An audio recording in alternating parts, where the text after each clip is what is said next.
What's up, everybody? It's Florida Man. As usual, I'm chilling in my highest high rise in all of Boca Raton, and you are listening to the Sit Down Marks podcast. Hey, yo, if I can be serious for a minute. Oh, yeah! Acknowledge me.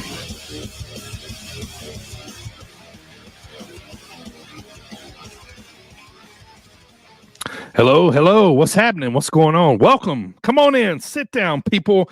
It's episode number 174 of the Sit Down Marks podcast. Today, we're going to talk about who's had the best 2025 so far, obviously.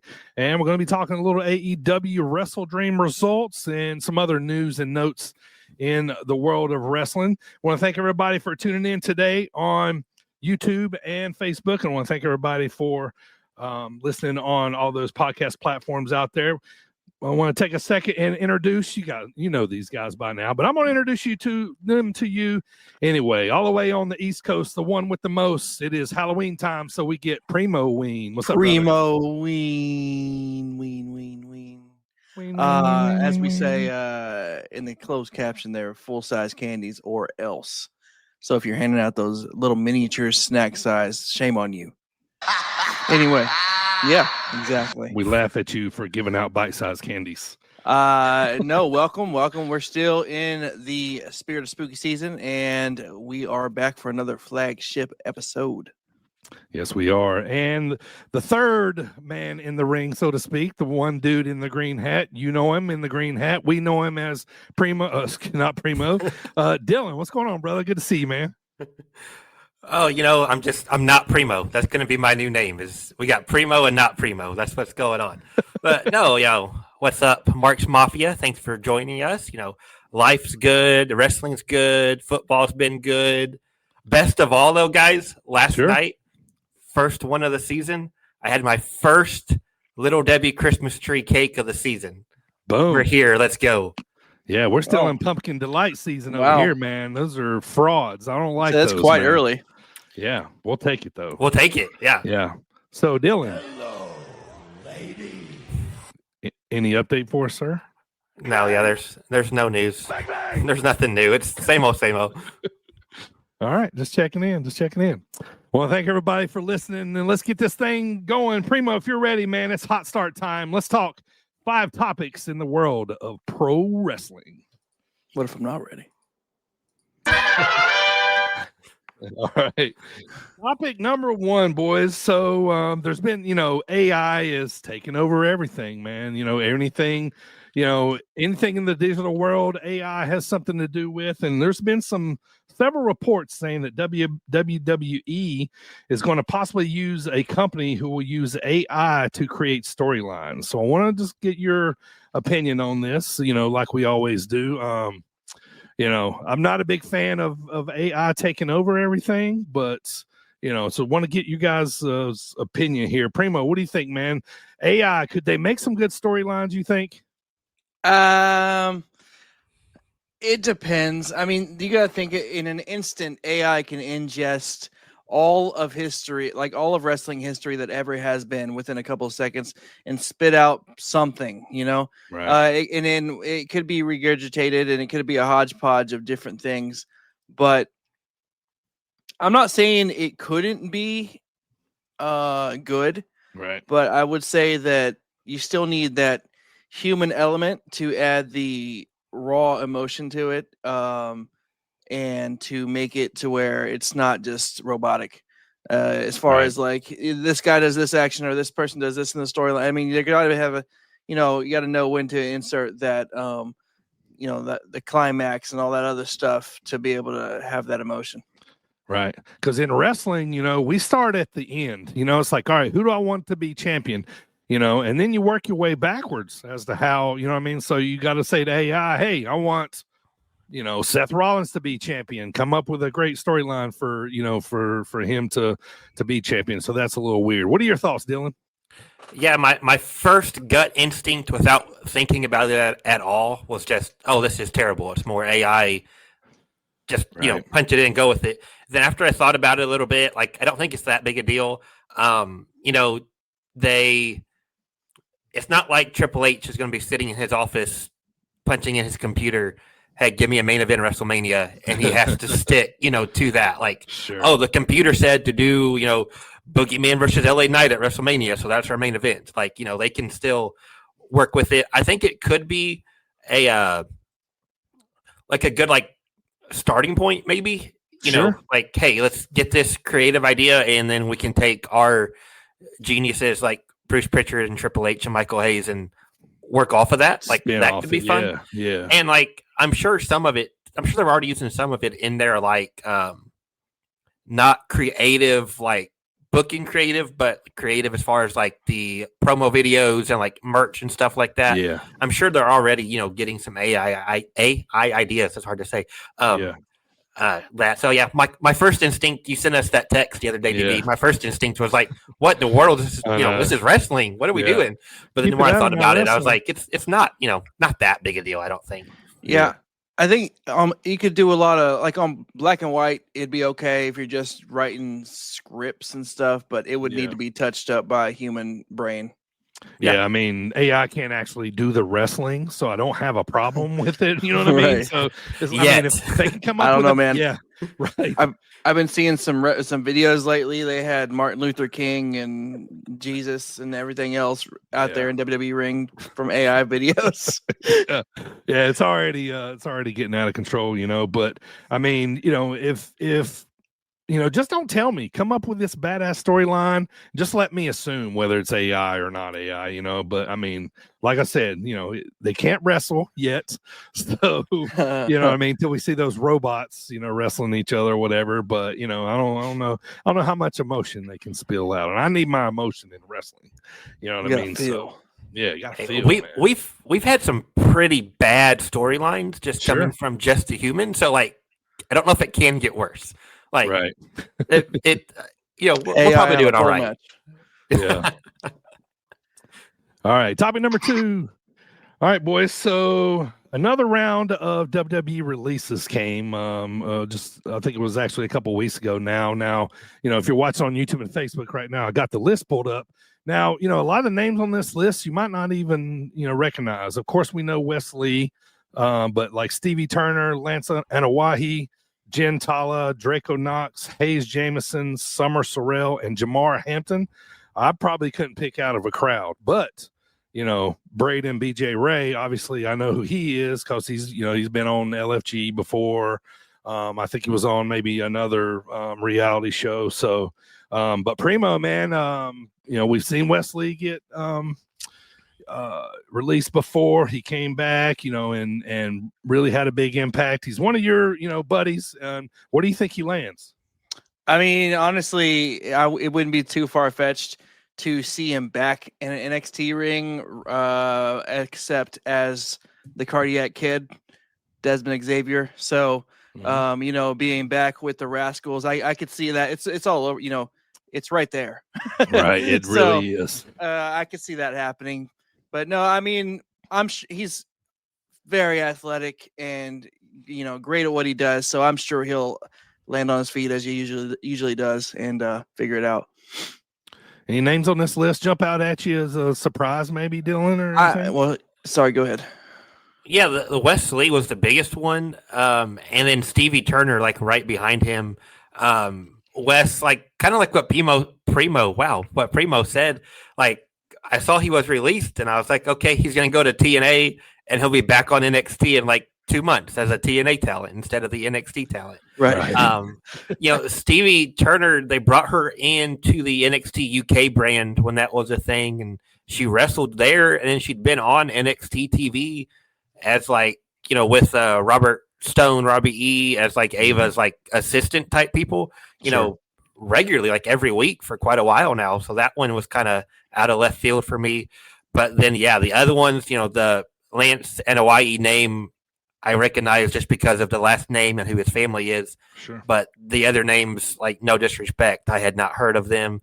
I know one of the guys was his tweet came across my For You page, and I recognized him as one of the security guards, quote unquote, on NXT quite often. Right. But that's all I knew of him. It seemed like a bunch of younger talent that hadn't quite made it to TV yet. What were you gonna say, Primo? You gonna jump in? Oh, I was gonna say the only other one I did recognize was BJ Ray. Yeah. So not a huge list of big potentials, but I wouldn't be mad if we saw Wesley on the Indies a lot. You know what I mean? So I wouldn't be mad if if he hit on the Indies again, and if he signs with TNA, he can do both. You know what I mean? Yeah. So, but plenty of room there for him.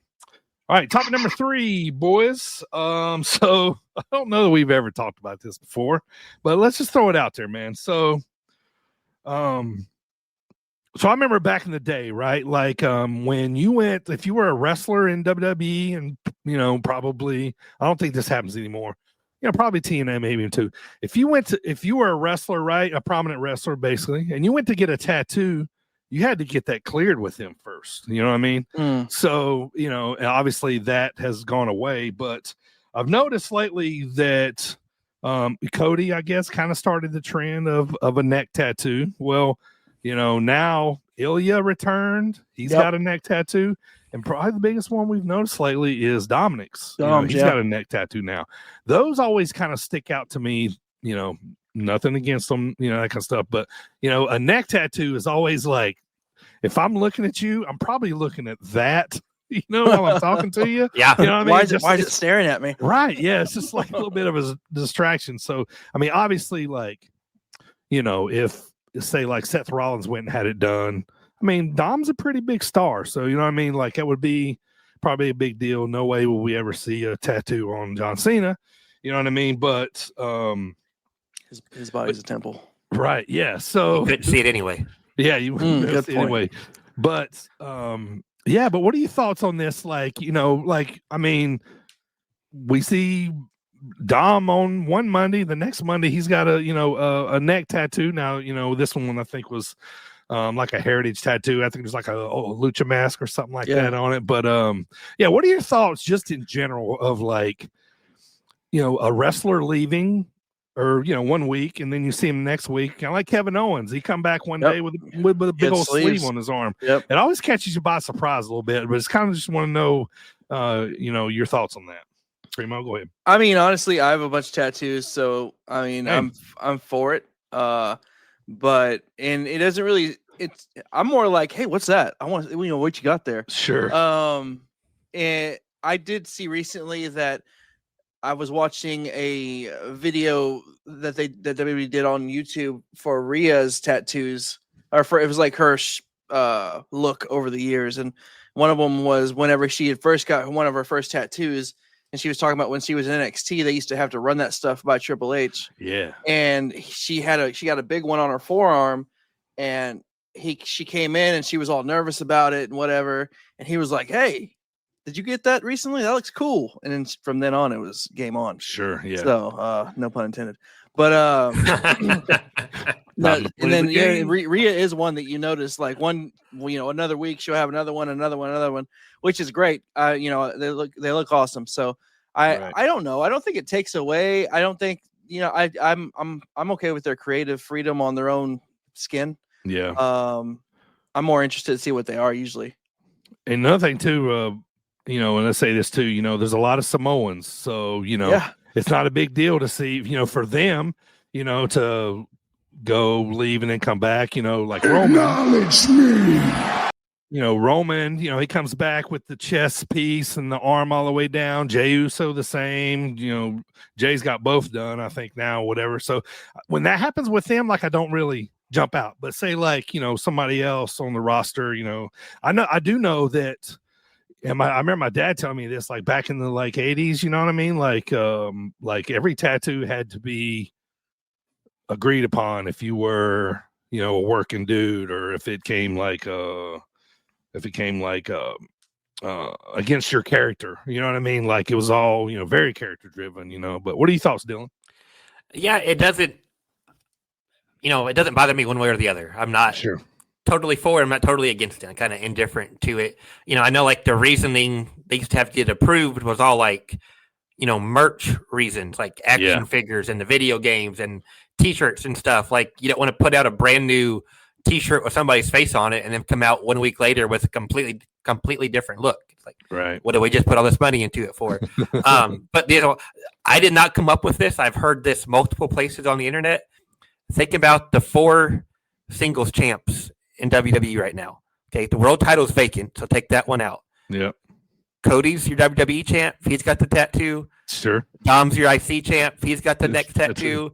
Dragunov comes back with a neck tattoo and immediately wins the U.S. title. Yeah. So, like, maybe Seth isn't hurt. Maybe Seth is out just getting a neck tattoo. He's getting a neck tattoo, that's for sure. The new champ. They're just going to look through the roster and be like, okay, who's got that neck tat? You're our new champ. Let's go. So Pop H has a thing for neck tattoos. Yeah. There you go. There you go. Yeah. Seth's going to come back with like a Chicago Bears tattoo on his neck. Yeah. All right. Top of the show, boys. Let's move on. So, let's just talk about the debauchery of this, really. So, Andrade, right? So, he got released, because of a wellness violation or multiple, whatever it was. Anyway, and it sounds like from what I've read, he didn't think he had a no compete. You know what I mean? So he just went and showed up at AEW anyway. But this has kind of sparked a little bit of controversy and a little bit of talk because, rumor is he's got a year on his non-compete. Now, most of these sign this, the day they sign their contract. So like, oh yeah, I'm gonna work here forever, so I'll just sign this contract and not ever have to worry about that. But. So now he showed up on AEW. WWE sent a cease and desist with, letting him know that, hey, man, you're under no compete clause and you're not going to be able to wrestle for a while. But now, from what I'm thinking, what it looks like, the rumor is he might take them to court. He might actually fight this. And I've been reading a lot about this, because I just thought because I'm, these kind of stories intrigue me because this don't happen all the time. They, like, oh, you gotta, I think, what's the ring announcer girl that used to be there, Ricochet's wife? Samantha. There you go. Yeah. She, like 2 years, like a 2-year non-compete, or that she can't work. You know what I mean? And she just posted, I'm like, God, 2 years is a long time, but I don't know, man. I do kind of think and wish that like a non-compete should be like a month.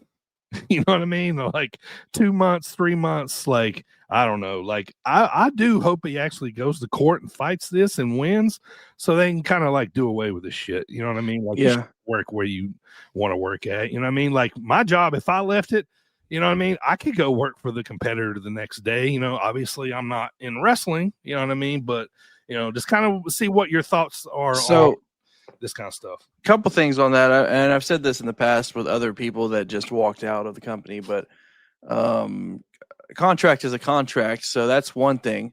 But number two, I hope that he fully understood everything in the contract when he was signing it. Also, I mean, right. I'm sure he has a translator and a lawyer that's bilingual, hopefully, and also on top of that. Why would not AEW not vet that first before they put him on TV? Yeah, right. Just take his word for it. Oh yeah, you're good. Let's roll. Yeah. That's what my first thought. We'd all heard he had got fired, and then he shows up. Like 2 days. I'm exaggerating, but it was very quick. He showed up on AEW, and I didn't even think about like was normally a 90-day. I was just like, okay, cool. Andrade's already here, and it was more of the back and forth that Andrade's doing. And then I read about the whole non-compete and maybe it's going to be a year and everything. And I kind of, just to echo what Primo said, basically, like, one, I was like, how did AEW not do their due diligence? Like, how are they just throwing somebody on TV if they don't even know if he's signed or not? Like, that seems pretty basic. It's unprofessional as hell. Yeah. My other thought was, again, to echo Primo, like, if you signed a contract, you signed a contract. I think we see way too much in all of sports, not just wrestling, but a guy signs his contract and then a year later he's like, well, I'm not going to play because I want them to pay me 5 times what I agreed to play for. It's like, well, no, you signed your contract, like follow through, like make your word mean something, but that's just not the time we live in anymore. Right. And of all people, Andrade's, he's been in and out, like he should know how these contracts work, by now, after you've been released a couple of times. But then my last thought on it, it might take something like this, and it might be this exact case. Mm-hmm. They're going to have to draw a line between employee and independent contractor. Because, if you're not wanting to make these people full-time employees, I don't see how you can be like, okay, you're not an employee. We tell you when to work, where to work, and if we let you go, you can't work anywhere else for a year. Sorry about you. I'm not a lawyer. That seems to really be pushing a line, though. Another thing too, they should come up with a consistent number there. Make it 30 days, 90 days. I don't really agree with a year or 2 years, but make one and stick with it. Sure. Well, for a while now, it seems like the NXT contracts have been 30 and your main roster have been 90.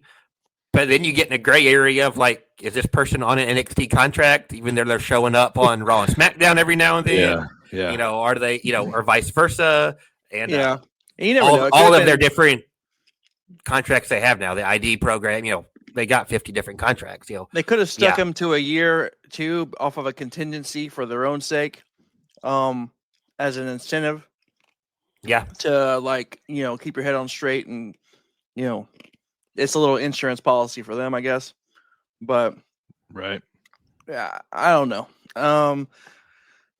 I guess we'll see what comes of it. But I gotta say, the biggest thing that stuck out to me was as another professional company, AEW kind of screwed that up. Yeah. They should have protected themselves. You got to always protect yourself, So, yeah. All right, let's move on, boys. Hot start topic number 5. We had a little AEW Wrestledream. It was in St. Louis this past Saturday. AEW World Championship Hangman versus Samoa Joe. You had the I Quit match, Darby and Moxley, which was the last match on the card. Probably my favorite. Kyle Fletcher and Mark Briscoe. Good stuff there. So let's jump into this, boys. Let's see what kind of got your attention. Let me talk about first too. So I was kind of surprised that Darby beat Moxley. I just kind of saw Moxley winning here. You know what I mean? I didn't see him saying I quit. That's for sure. So, but yeah, I thought this was wild. I feel like Darby continues to kind of push the envelope of edginess, stuff that hadn't been done, the flamethrower, all that kind of stuff. But Dylan, what'd you think of the card, man? What'd you think of the main event? What'd you like the most?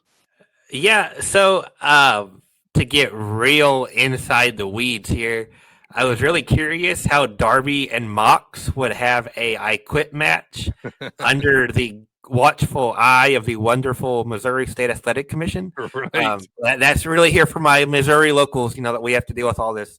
I was really wondering how they'd pull that off, if the commission would just turn a blind eye or if they'd have to work around it or what. It's hard to say if it lived up or not to expectations, because I really didn't know what to expect from these guys. We've seen a flamethrower. How far were they going to go?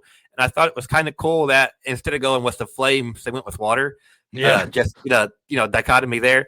To make it really about me for a second, my all-time favorite wrestler is Sting. I went to 2 episodes of Collision before he retired last year. He wasn't on either.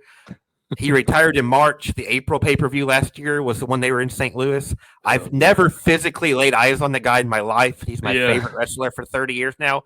So I skipped this pay-per-view to watch football, and Sting shows up in the main event. I had a buddy texting me at 11:30 or whatever it was at night, and he just said something along the lines of OMG or something like that. So I had to check my phone to see what was happening, and I was like, of course. Sting shows up. Right. Show in St. Louis I don't go to. But the rest of the card, it's almost like rinse and repeat your AEW pay-per-view, recap. It was a really good show. It was too long. What are we going to do? It's just the same every show now. You know what you're getting. I like Tony and Chris. I don't love that they're immediately seemingly going with Chris and Mercedes. The title champion versus champion, because we just did that with Tony and Mercedes like 2 or 3 months ago. I was just got surprised. another belt too. Yeah, of course. Like 85 now or whatever. I was happily surprised to see Joe turn heel. I thought that story was kind of missing something going into it. And that's one of the reasons why I chose football over going. It's like, well, Hangman's going to win. There's not a whole lot to it. Yeah. So, I'm excited to see where they go next. And, like you said, Fletcher and Briscoe, insane, great match. Loved the tag title match. Not the tag titles. Yeah, well, it was tag titles. Yeah, too many tag teams. The tag title match, Brodito and Okada and Takeshita. I thought that was really good. Solid pay-per-view. A little long. I like the opening, how the FTR Speedball Kevin Knight match, how it crossed over from the Collision pre-show, whatever you want to call it, straight into the pay-per-view. If you're not watching the pay-per-view and only watching that hour on TBS, it kind of sucks for you. You're promised this tag match, and you don't get to see the finish unless you pay $40 or $50, depending on what you're subscribed to. But just to step back, if you're watching the whole thing, that was a cool bridge between the two shows there. Yep. Primo, did you see any matches on this card that you liked, didn't like, thought was terrible? What's your thoughts on Jurassic Express being back? I was literally just about to say that it was kind of wholesome to see the Jurassic Express entrance again. They won that match for the 500K. Overall, I agree with Dylan as far as it's pretty much following the template of an AEW pay-per-view. How far are they gonna go as far as violence? When we're getting to where we're starting to drown each other. Yeah. Glass. Drown heads in aquariums. Yeah. I'm curious about that. But I will say, hey, that was creative. I have never seen it before. So you got your, in a 10-gallon fish tank. So that's one way to do it, I guess. Sisters in there. I guess that's one way to do it. Yeah, just to get on that for a second, we begged for an alternative. We were all like, hey, we're so sick of WWE. So if they give us an I Quit match and it's not just, kendo sticks and a table and a ladder, I'm okay with that. Is it out there? Is it insane? Is it violent? Yes, but it's not the same sanitized, no bleeding I Quit match we saw for 20 years. So I will say I'm good with it. It doesn't make me cringe as much as when they try to hang each other over the ropes. That's pretty crazy to me, but I just feel like anything can go. I know they're doing their thing and they've got it pretty much figured out, but if to us, I'm like, holy crap, that looks like it can screw up really bad. Right. Yeah, I didn't super love this card. I didn't, super hate it. The tag match they had me because I wanted to see about the 500K. Chris and Tony, I wanted to see where that was going. I was wanting to see, what something stupid Darby was going to do. So they had me intrigued for certain reasons, but I didn't walk away from this going, I don't know that I got my money's worth tonight. You know what I mean? But, But otherwise, I think he kind of cemented some storylines for, later on down the line. We're going to get Okada to Takeshita, you know what I mean, at one point. Yeah. So, All right, boys, let's move on. That's going to do it for a hot start. It's time for the Dropkick discussion of the week. Primo, if you will, let's hear a word from the Shane Show. Baby. Ladies and gentlemen, this is your favorite money-hungry manager, The Shane Show, and you're listening to Sit Down Mark's podcast. Thank you there, Mr. Show. All right, so we decided to talk about today, who's having a great 2025. Yes, we know that the year is not up yet. We still got a couple months left, but a lot of people have done a lot of good things. So we kind of want to talk about it. We'll call it the top 5. We'll say who we think has had the best year so far, but it's really almost kind of like a little list hodgepodge of who we think is is having a really good year. So I'll start us off, boys. We're not going to do our usual round the robin. We're just kind of going to talk about it. But a couple people not on my list, I kind of just wanted to mention super fast. Swerve Strickland, he's been in every big match in AEW just about. Seems like he's had a big year. Seth Rollins, not on my list. Yeah, you should laugh at me because let me tell you what, man, this wasn't easy. Like, to me, this is a little hard to pick out 5 out of what I could have probably made 10, you know what I mean, out of this list. But CM Punk, you know, he's had a big year, big comeback. He was a champ for a literal hot second, you know what I mean? A lot of big storylines have been around him. And then one guy I really wanted to be on this list, but I really had to leave off, was Will Ospreay, because he's been in a lot of big matches, but he hasn't really like won championships. He hadn't had huge like main event wins too much, you know, this summer, this year. And I think, you know, that's probably had to do a lot with, you know, some injuries that he's had, you know, and that kind of, but, you know, had he stayed healthy, you know, I think like we'd probably be looking at like maybe him and Hangman, you know what I mean, is like the big feud to end the year. But all right, so my top 5 of 2025. All right, let me put these 4, and then I'm gonna tell you who my number 1 is. So these 4 really could be in any iteration. So at number 5, well, excuse me, not number 5, but my first one I want to mention. This dude's had a hell of a year, man, and I kept putting him on my list because I kept going back to looking at all the shit that he's done. I mean, Dominic Mysterio is having a great year, man. So he started out, you know, he was running with Rhea, Judgment Day, switch up, you know, Liv. We're still interested in that. You know, he's still in the Judgment Day. We're still paying attention to him and Finn's little back and forth and stuff that they have. You know, he won the Intercontinental title. He won the Triple A championship, you know, which is just big for the, you know, him and his Mexican heritage. He's over as, I don't know if you guys watched Raw yet, but when he wins, the crowd goes nuts and he cheats. Yeah. Again, you know what I mean? He just did it again on Monday. So he's over big time as a heel.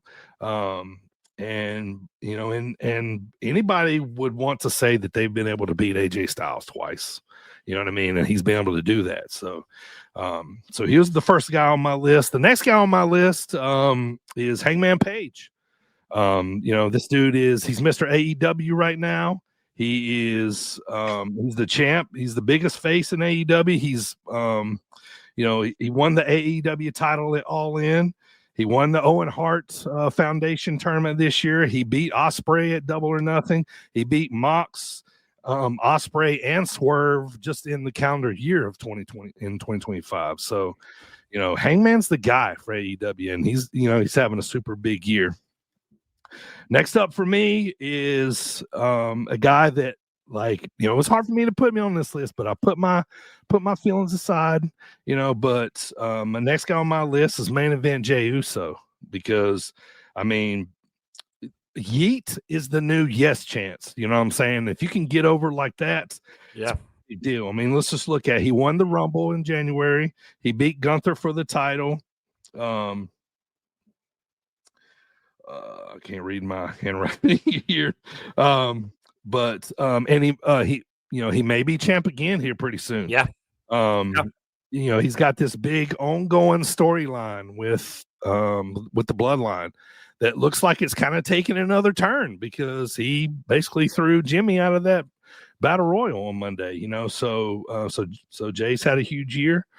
My top 2, and I really wanted to put this guy number 1, but I just couldn't. But sitting right under number 1 is QB1. It's Cody Rhodes, right? So he beat Kevin Owens at the Rumble. He's the 2025 King of the Ring winner. He's number 1 2 years in a row, PWI 500. They got nothing to do with last year, but still, you know, back to back is a big deal. He wrestled John Cena at WrestleMania, lost, end up winning the belt back from him. And he's had this kind of this ongoing storyline with Cena. Cody's the number one guy in the company right now. You know what I mean? And now and head into the future. But I don't know if you guys know by now, but who I think is having the absolute best year of 2025, and he should, is John Cena. Because, he's got new merch for every city that he is in on his world tour, at the end. He became never seen 17 time, when he beat Cody. So, he's got the record now. He's the biggest star in wrestling. He's probably the biggest star in wrestling, even when he's not wrestling. Yeah. You know what I mean? He's just, he's that popular, that over. He's been going on this world tour. Everywhere he goes is new.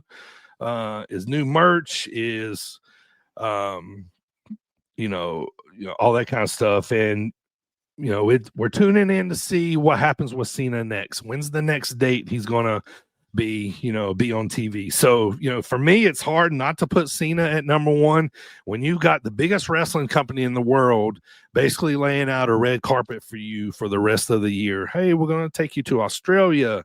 We're going to, let you go to Boston one last time. We're going to let you, headline a SmackDown in Chicago. Like, there's just been this big, list of things that they've just laid out for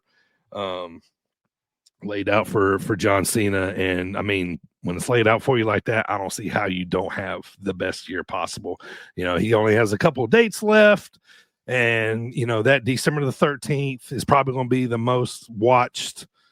It'll be the most watched show on Peacock, probably. It'll be the most watched Saturday Night's Main Event ever, probably. You know what I mean? And it's going to be because of him. We're all going to get in our feelings when he says bye for the last time, when he, you know what I mean? And that kind of stuff. So, to me, the guy having the best 2025 is John Cena. Which one of you guys wants to go next? I'll go since you got half of mine already. Okay. Yeah. So right out the gate, I gotta say that you have like 3 of my 5. But I have starting off with mine, I have Hangman Adam Page for the same reasons as you mentioned. He had a hell of a year, with the Swerve storyline, and then the staying on top all year, and then winning the title back for AEW from Jon Moxley, getting it out of that briefcase, all that stuff. That match was awesome as well. Have I ever mentioned who trained Hangman Page? Anybody know? Was it you? No, it wasn't me. It was the Boogie Woogie Man, Jimmy. Hey, That's right. Yeah. Next up on my list is actually somebody in NXT right now. He's been doing great things in NXT, and he's had such a good year, and he's been on top in NXT for like 2 years now on top. But Trick Williams, not only in NXT, but TNA as well, has had a hell of a year. He got to become his first ever world championship was in another company, which is crazy, but that's pretty awesome for him. He's had a really good year. Like I said, he stayed on top in the main event all year, whether he's, wrestling. He's about to wrestle Ricky Saints. So, I mean, at this weekend or whatever. But no, I think he's had a heck of a year. He's fought for the title multiple times. He held the TNA title. He's been on both TNA television and WWE television. I just think, great year for him. Number 3 for me was another one that DB said, Dirty Dom. Absolutely. The double champ, the IC champ, the AAA mega champion. This dude, not only, so remember, he started off the year. I guess it was the Rumbles were beginning, as far as, because the last time he talked on the mic before Monday, he was getting booed out of the arena. Yeah. And WrestleMania, the culmination at WrestleMania, when he got cheered, when he won the IC title, and everybody realized, like, holy shit, Dom's over as fuck. Yeah. That was a great match. It's one of my favorites of this year. And then, of course, he continues to, he's still despicable. He's still doing exactly what he's been doing the whole time. Oh yeah. But We just cheer for him now. Not only that, he has eye candy with him at all times. Yep. So good for him. But no, I think he's having just a great run these past, not just this year, but last year as well. My number 2 was one that DB did not mention, which, well, he did mention, but he's not in his top 5. Seth Rollins is in my top 5. And think about it this way. Seth Rollins started off where he went to WrestleMania and stole Paul Heyman.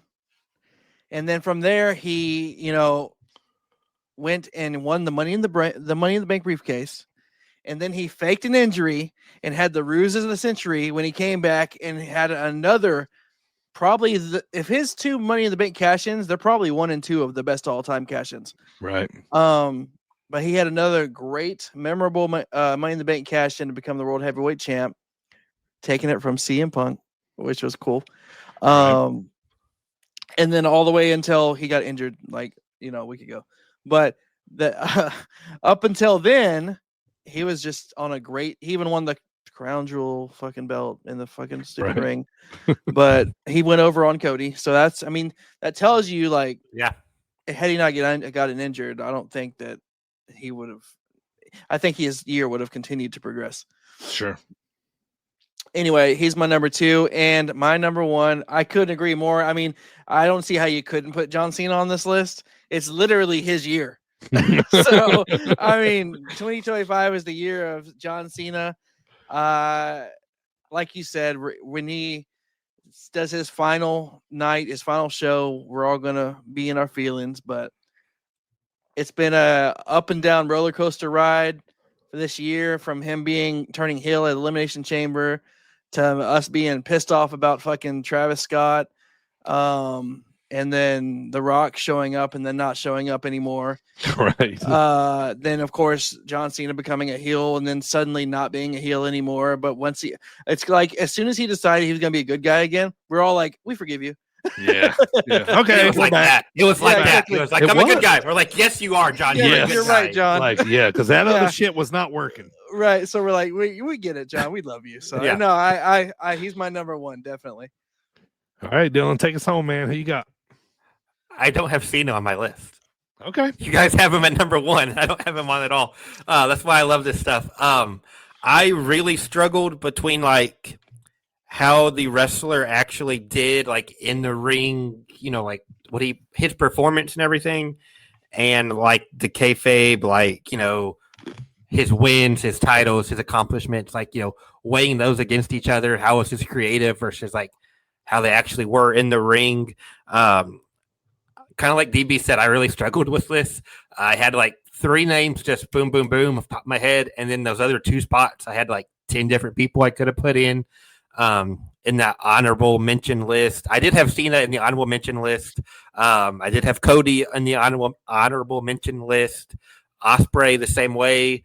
Like DB said, his injuries, time away kind of took Ospreay out of it for me. Yeah. I really wanted to say Joe Hendry just because, for a while he was the face of TNA and the TNA champ and was on WrestleMania, but he didn't make the top 5. Yeah. And I really wanted to say the Hardys because the Hardys are just as over, if not more than they were in, 2000, biggest pops everywhere they go. But I left them off.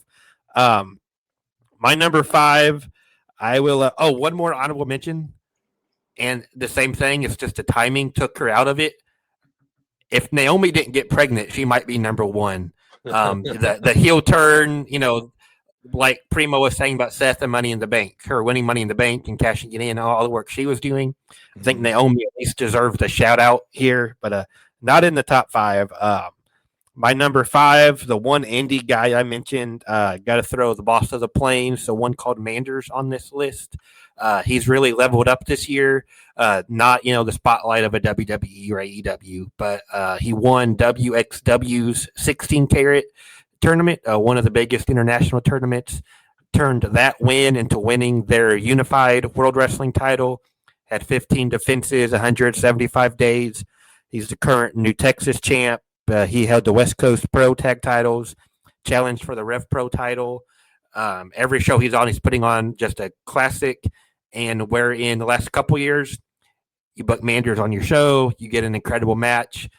He wasn't winning a lot of the matches. This year, GCW, all over the place, he's actually getting the wins. So I wanted to shout out the boss of the Plains there, the one called Manders at my number 5. Number 4, actually going to go to Manders' trainer. Seth Rollins comes in at 4 on my list. Basically echo what Primo said. The feud with Punk at the beginning of the year, they had that match on the first Netflix Raw, and then they had that cage match on Raw that I feel like wrestling moves so fast, a bunch of us forgot about. I know I did. I went back and looked at my match of the year list. That took them to WrestleMania, where I remember us coming on the pod after WrestleMania and just freaking out about that triple threat and how I believe it was Heyman turned on Roman first. And it looked like he was going with Punk, and then we found out he was going with Seth, and all of us were just mind blown. And then to echo Primo winning the Money in the Bank, the whole fake injury angle comes back, shocks us all. We didn't know he was going to be back. Cashes in Money in the Bank to become the champ, and he even has us questioning now, is he actually hurt this time, or what's going on? Yes, I had Seth at 4. 1, 2, and 3. I had neck and neck. I'll put Kyle Fletcher at number 3. Excuse me. When you guys were talking about Dom, I feel like that was a bunch of my talking points for Fletcher. Just on a different show. Sure.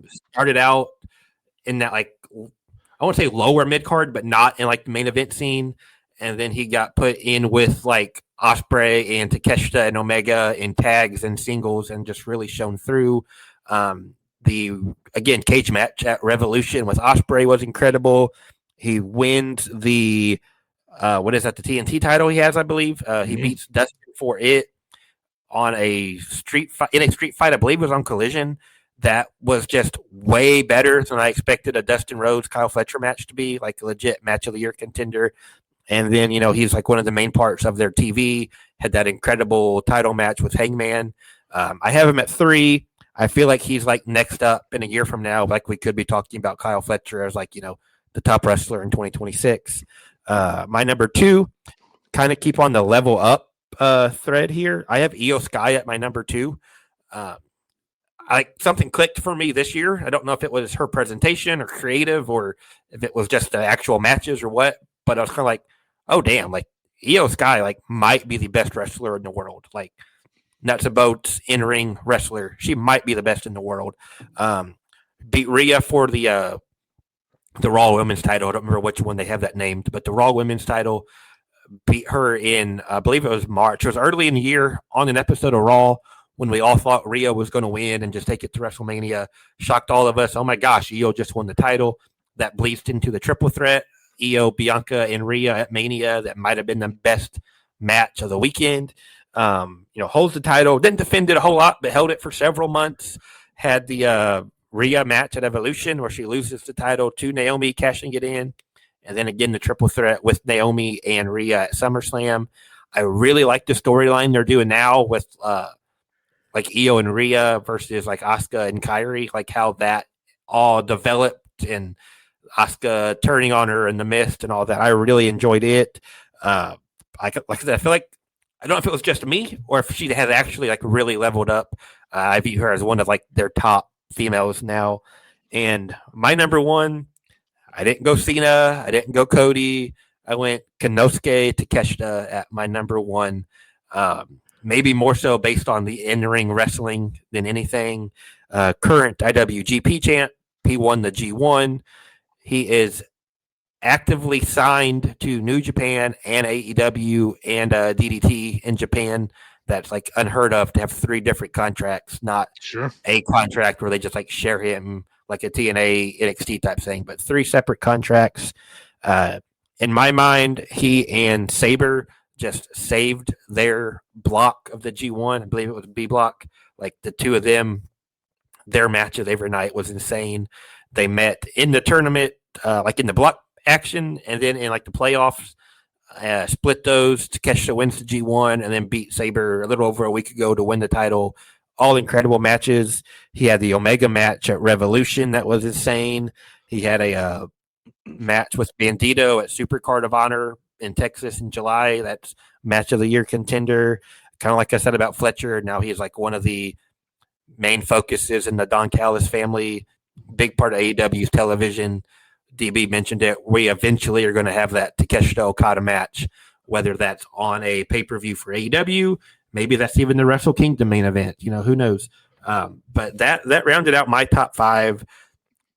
Like DB said, to start all this segment off, very hard. It sounds easy. Like, who's had the 5 best 2025 go? And it was like, wow, I can put 15 people on my list. But I had Manders at 5, Seth Rollins at 4, Kyle Fletcher 3, Io Sky 2, and Konosuke Takeshita rounding out the top 5. All right, there it is. That's going to do it for the Dropkick discussion of the week. Primo, it's time to go home, brother. But let's hear a little word from the boss, the Reverend Thomas Bryce. This is the Reverend Tom Bryce, owner of SportzWire Radio. You're listening to the Sit Down Marks podcast with Primo, DB, and Dylan, right here on SportzWire Radio, the #1 global radio station where all music and wrestling matters. I want to remind everybody to follow at Sit Down Marks on all socials and subscribe to our YouTube at sitdownmarks.com. I want to also let you know that Dreamwave Wrestling Trick or Treat is available now on IWTV, and tickets are on sale now for Good as Gold, which is our yearly Rumble, and Uprising 7 at DWTIX.net. New Dreamwave Prelude is going to drop here in just a few weeks. We're going to be featuring the Rising Star Battle Royal, so look for that to drop here shortly, and go check out volumes 1, 2, and 3 on sitdownmarks.com. All right, Dylan, you said you got a little show to go to this weekend, man. Where are you headed? Yes, sir. I'm going to be at Glory Pro Wrestling on Sunday. We're back in the SBAC, South Broadway Athletic Club. I'll just start my preview here. It's on Sunday. We'll start there. We'll go backwards. Why not? Main event, Cody Lane defending the title against Jake Something. That's going to be, thank you, Primo. That's going to be really good. Got Laney Luck. Sunday is going to be day 365 of her title reign. She's defending against the new Dreamwave Women's Champ, Becca. Becca making her debut. Will Laney get to day 366, or is she going to end her reign at exactly a year? Crowning new tag champs after new guys had to vacate. Shout out Jake and Scotty. It's going to be PME versus Bang and Matthews versus the Revolution. The Revolution, team to keep an eye on. 2 young guys out of St. Louis. They're going to be making some noise. That's at Glory Pro. Also on Sunday, JCW. This is pretty cool. We mentioned Luna Vachon as one of our spooky wrestlers last week. Mm-hmm. JCW is doing a Luna Vachon Invitational. If my notes are accurate, a 12-woman tournament all on a Sunday, named after Luna. Got a bunch of big talent in it. Billy Starks, Lena Cross, Gabby Forza, Kylie Alexa, Kinsey Page. Like I said, there's 12 total. Winner gets a head tattoo. Maybe so. Maybe half their head shaved and a tattoo. Yeah. Like we discussed, that too. That might get them signed. That might be a women's title. Go ahead and get that. Sure. Also on that card, wild 6-man, Jordan Oliver, Alec Price, Marcus Mathers on one side, going up against Adam Priest, Lee Moriarty, and Darian Bankston. And the rivalry that just keeps on going, and we're thankful for it. Manders and Mad Dog on opposite sides of a tag match this week. Manders has Tom Shire with him, that Cowboy Way, going up against Mad Dog Conley and Beastman. And then back up to Friday, starting out the weekend, GCW. Shotzi is hosting a show. It's a Halloween themed, almost like a spin the wheel, make the deal type show where every match has their own stipulation. Matt Tremont's defending the Ultra Violent title against Josh Bishop in what they're calling a Doorway to Hell match. Manders is taking on Isaiah Broner in a Lights Out match. Marcus Mathers taking on Cheech in a blindfold match. Gotta love a blindfold match. Much more there. And the last one I had in my preview, ICW back this weekend. John Wayne Murdoch defending against Dr. Redacted. My favorite name in wrestling, Neil Diamond Cutter, going up against Danny D'Amato. They got Bear Bronson and Vixen, a bunch of ultra-violent awesomeness going down in ICW this week. Actually, Inside Baseball just finished writing the preview right before we started recording, so that will be posted tomorrow evening. Best way to find it is on my Twitter at DHagerJ15, DHAGER15. It will be pinned to the top of the page whenever that is posted. All right. What's coming up next on the pod? Well, next week, brand new Dirty Birds Territory Treasure is going to drop. I'm going to be talking about the Boogie Woogie Man, Jimmy Valiant. Also, a week after that, another Prelude is going to drop. And then we're on to November and holiday season. So last interview of the year is going to be with camera guy Nick. He is the owner of Bloodstone Wrestling. He is a Chicagoland photographer. And he just jumped into the promoting business. So we're going to be talking with him in November. And a couple other things that we'll talk about. Before we do, boys, I want to get you out of here on this. So if you're setting down December the 13th to watch that last match of John Cena's, put all the reports away. Who would you like to see John Cena have his last match against? If you could pick. Okay, everybody knows I'm definitely going with The Rock. So, but what do you guys think? Primo, who do you think? Man, it's really hard. Do you go nostalgia? Do you go his best rivals of all time? Do you pick a young kid to put over? I mean, I'm a sentimental type, so we know we're not going to get Edge. Man, it's hard. It is real hard. And I don't want someone like Brock, but I would certainly take someone like Punk or Orton again. Okay. Who do you think? Dylan? I'm sticking with my answer from day one. I'm going Gunter. I want that Cena-Gunter match.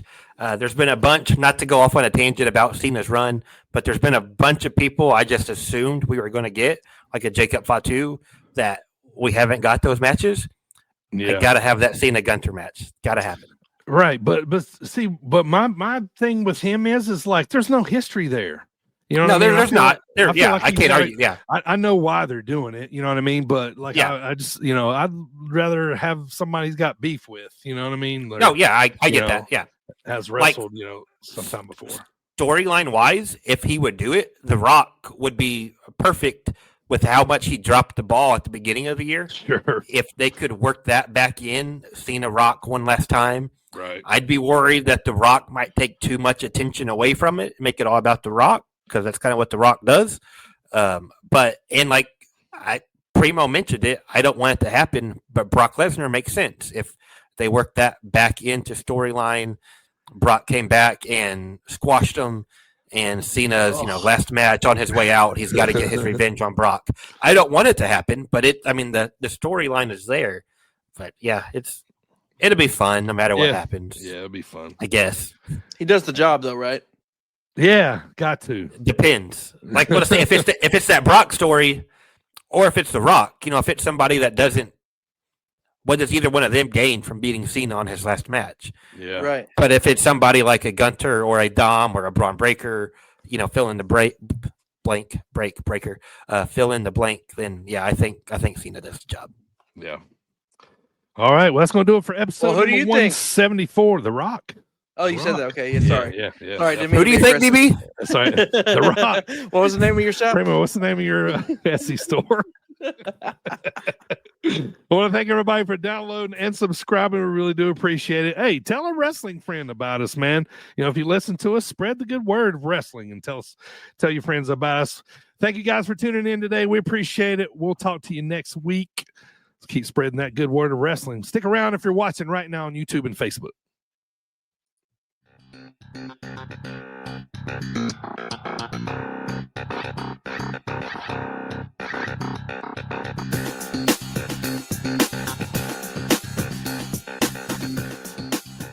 All right, here's the part in the podcast where if you watch on YouTube and Facebook, we watch we don't watch, we look at old wrestling posters. But I'm going to put this one up Okay. And then we're going to see if Dylan knows what was on it, see what year it was, see if he knew what some of the main events were. Here you go, Dylan. Boom. I can't see it. Okay, here we go. This is it's 10, right? 2010. It's bragging rights is the right, poster. Yes, yeah, bragging rights. Correct. 2010. Okay. I'm not going to get the whole card like I did last week. I can tell you that right off the bat. Where do you put this information, by the way? Is that Evan Bourne? Where all the useful information should be. It is.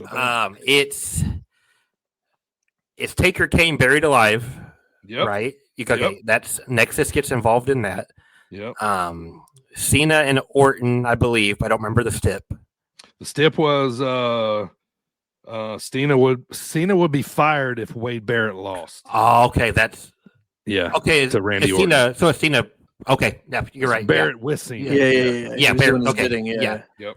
And then I know the bragging rights pay-per-view was based around a Raw versus SmackDown match, but I could guess from the poster, but I can't tell you who's on which team. You know the tag team match that happened here? Is that Cena and Otanga versus Cody and Drew? Yeah, which version of Cody was it though? It's the one with the bag for the mustache. It'd be before that. It's still Dashing. Okay. You're in Encyclopedia. This is way more fun to do it this way. This seems like a cool women's tag, but I could be it just seems like right time wise. But I don't remember. I didn't write anything down about that. It was just a couple highlights. Yeah. Do you know what city it was in? Let's see you come up with that. No, I don't. No, not that one. No, this is getting to be I know it's 15 years ago, but starting to get too new for me to remember. All right, there's 9,000 people there. It was held in Minneapolis, Minnesota. Minneapolis. Yeah. Huh. Yep. Good job though. Shit. Yeah. I don't know where you put this stuff at, man. Put me on the spot. We should start watching them.